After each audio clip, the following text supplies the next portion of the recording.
Hi, Earl. Congratulations. Very nice win. A lot of times when a team is digging themselves out of a huge deficit, when they finally get there, they kind of collapse or they can't extend it. How are you guys able to turn that deficit into an end game, I guess? Well, I mean, I think the biggest thing is we knew the first half, man, we were really out of character. I don't know if it's hadn't played a lot of games recently. I don't know what it was, but it seemed like we just couldn't execute our game plan. And they made 9 threes. They made us pay. They were making them. I don't know, they were 9 for 11 or 9 for 12 from 3. And so, you know, we really talked about that in the first half. Wanted to go out and do better, be more to our details of how we wanted to execute our game plan. So we just tightened up some screws on everything. And then the guys showed great character. Our ball movement wasn't as good as it needed to be in the first half. We took a few shots that were questionable. We could get better shots. And in the second half, we just really did a great job of valuing the possession and moving the ball and really playing team basketball. All right, we'll go to Jack Bergamini.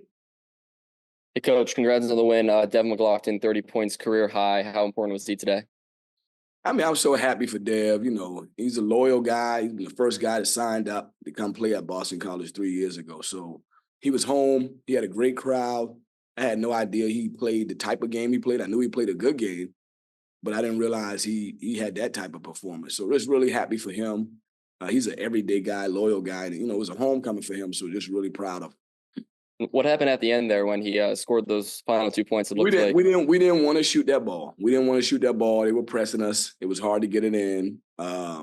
We ended up throwing it long, and he caught it right under the rim. And he shot it in. So I think those guys weren't happy with that, but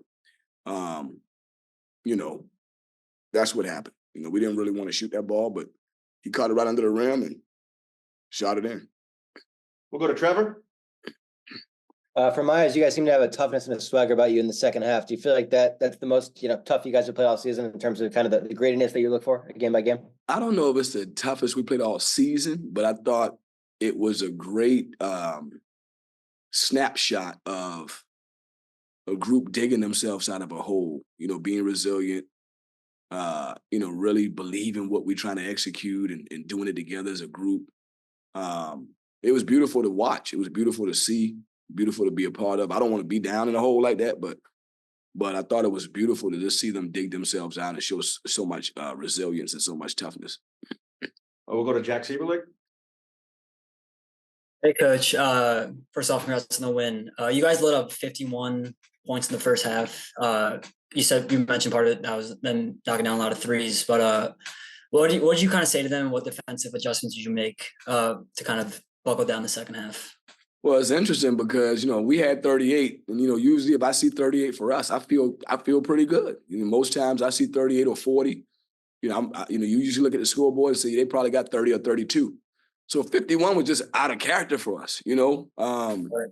Now in the ACC, these teams can score, and they got good players, but I think the 9 threes is the thing that really got us. That's a lot for a first half. The most they had made all year was 8. And so they had 9.5. That's a lot. It's 27 points. So we just talked about, hey, look, we're gonna cut into their threes. We're gonna take them away. We're gonna stick to our game plan. We're gonna switch some of the stuff. We're gonna execute better. So really, we just went out and we just played, and it happened. We went from 13 to 8, 18 to 5, 18 to 5 to 2, and then before you know it, middle of the half, we were up 5. So they did a good job of chipping away at it. All right, we'll go to Brett and then back to Jack Bergamini.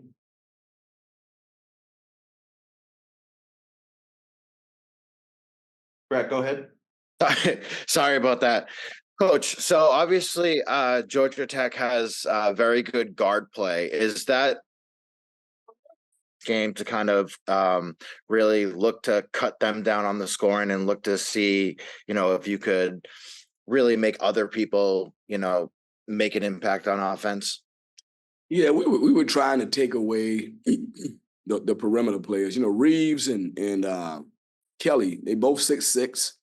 They both been in college just their 3rd or 4th year. So they played high-level basketball. If you don't get to them right away, they can get the shot off over top of you. So we just wanted to arrive and make them dribble into shots and not catch and shoot. And I just thought we did a better job. The ball did go inside to their bigs. They had some talented big guys that went inside. We played one-on-one in there.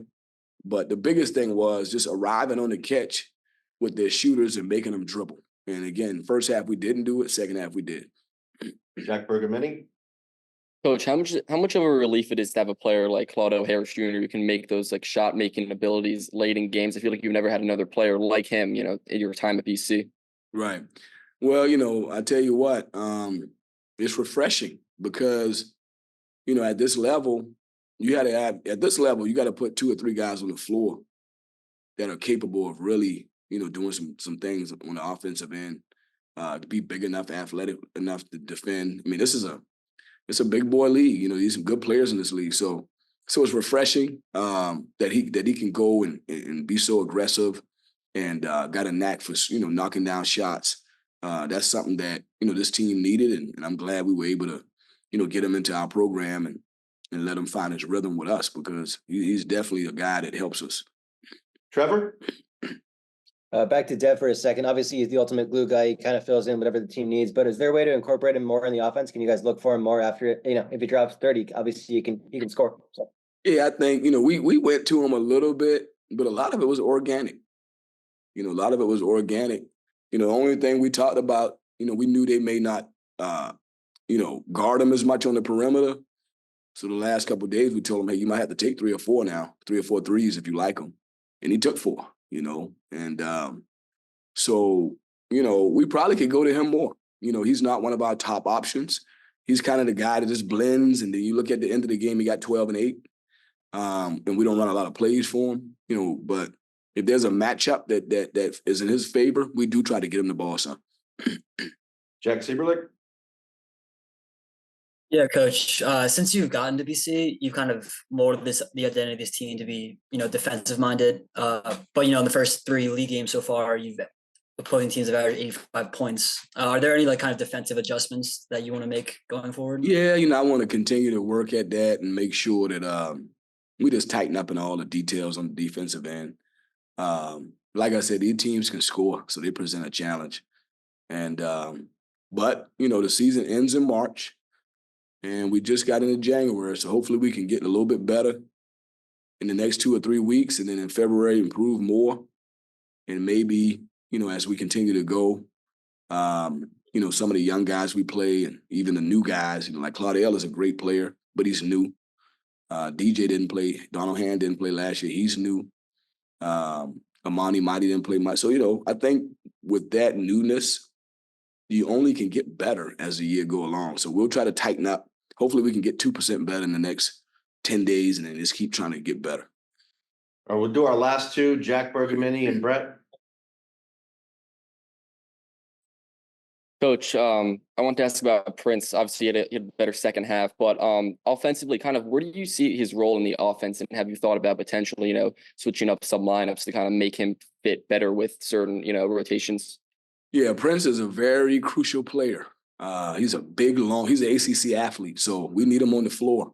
He hasn't scored it as much as he maybe would like, but he has rebounded and he has defended. So when you run into these guys that are 6'6", 6'7", 6'8", and they rebound with their elbows on the rim, Prince helps you. And so his stuff don't show up beautifully in the stat sheet right now, scoring-wise, but he's a winning piece. All right, last one with Brett. Coach, so you talked about last time the first 2 ACC games were close. You guys really needed to get over the hump. First of all, how good is it to actually do that? And did this feel like a must-win game for the team? In my heart and in my mind, I never really had must-win in my mind. I had in my mind that we needed to go play and play well, and try to figure out to execute our plan. And I felt like if we execute our plan at a high level, we could probably win. So that was my thought. But I think it was an important win. I think it was an important win because we're on the road. We're on the road for a while, and so it was an important win because it's a road win. It's an important win because it's a conference game. You want to stay in the race as much as you can. So it definitely was important. But coming into it, I never really had the thought in my mind of must win. Because none of these games are guaranteed you're gonna win. You got to go fight for 40 minutes, and you got to try to execute your plan. And I thought we did that for 20 minutes, Actually, we did it for maybe 25 minutes. But the game is 40, so we got to keep trying to be that team that can play a more mature game for the full 40 minutes.